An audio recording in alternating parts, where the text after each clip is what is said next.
అభివృద్ధికి ఉమ్మడి రాష్ట్రంలో నాటి ముఖ్యమంత్రులు చంద్రబాబు, వైఎస్ రాజశేఖర్ రెడ్డి అవలంబించిన విధానాలను తమ ప్రభుత్వం కొనసాగిస్తుందని ముఖ్యమంత్రి రేవంత్ రెడ్డి పేర్కొన్నారు. వారి హయాంలో ఐటీ, ఫార్మా రంగాలకు విశేష ప్రాధాన్యత దక్కిందని గుర్తు చేశారు.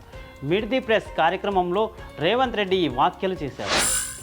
ఆంధ్రప్రదేశ్ ఉప ముఖ్యమంత్రి పవన్ కళ్యాణ్ ఆదివారం చిత్తూరు జిల్లా పలమనేరులోని కుంకి ఏనుగుల శిక్షణ శిబిరాన్ని సందర్శించారు. ఈ సందర్భంగా ఆయన శిబిరంలోని ఏనుగులతో ప్రత్యేకంగా గడిపారు. వాటికి స్వయంగా ఆహారం అందించి గజరాజుల నుంచి ఆశీర్వాదం తీసుకున్నారు.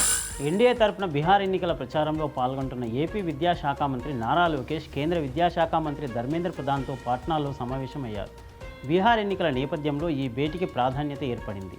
ఇది కేవలం మర్యాదపూర్వక సమావేశమేనని లోకేష్ వెల్లడించారు.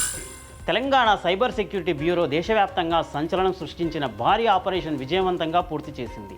5 రాష్ట్రాల్లో ఏకకాలంలో దాడులు నిర్వహించి 95 కోట్ల మేర మోసాలకు పాల్పడిన 81 మంది సైబర్ నేరగాళ్లను అరెస్టు చేసింది. బీఆర్ఎస్తో రాజకీయంగా తనకు ఎలాంటి సంబంధం లేదని తెలంగాణ జాగృతి అధ్యక్షురాలు కల్వకుంట్ల కవిత అన్నారు. హన్మకొండలో ఆమె మీడియాతో మాట్లాడారు. బీఆర్ఎస్ నుంచి అవమానకరంగా తనను బయటకు పంపారని వ్యాఖ్యానించారు. బీహార్లో అసెంబ్లీ ఎన్నికలు జరుగుతున్న తరుణంలో కాంగ్రెస్ అగ్రనేత రాహుల్ గాంధీ మధ్యప్రదేశ్లో జంగిల్ సఫారీకి వెళ్లడం రాజకీయంగా దుమారం రేపింది. ఈ పరిణామంపై బీజేపీ తీవ్రంగా విమర్శలు గుప్పించింది. రాహుల్ గాంధీకి ఎల్ఓపీ అంటే లీగల్ ఆఫ్ పార్టీయింగ్ అని ఎద్దేవా చేసింది. ప్రధాని మోదీ సభకు హాజరయ్యే విద్యార్థులకు ప్రత్యేకంగా 50 అదనపు మార్కులు వేస్తామంటూ ఓ యూనివర్సిటీ జారీ చేసిన సర్క్యులర్ శనివారం సోషల్ మీడియాలో వైరల్గా మారింది. ఉత్తరాఖండ్లోని దేవ్భూమి యూనివర్సిటీకి చెందిన ఈ నోటీసు సంచలనంగా మారింది. దీనిపై ప్రెస్ ఇన్ఫర్మేషన్ బ్యూరో విచారణ చేసి ఆ సర్క్యులర్ ఫేక్ అని తేల్చింది.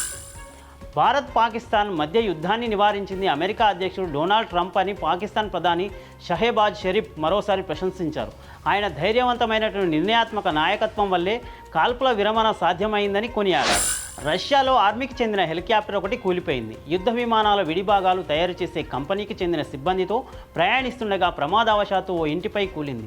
దీంతో మంటలు ఎగిసిపడగా హెలికాప్టర్లోని 7 ప్రయాణికుల్లో 4 సజీవ దహనమయ్యారు. సంచలన దర్శకుడు రామ్ గోపాల్ వర్మ మెగాస్టార్ చిరంజీవికి క్షమాపణలు తెలిపారు.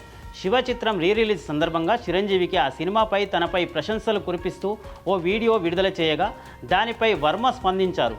తెలియకుండా మిమ్మల్ని ఎప్పుడైనా బాధపెట్టి ఉంటే నన్ను క్షమించండి అంటూ ఆయన ట్వీట్ చేశారు. Please subscribe to the channel and download the Politicos app from the links in the description.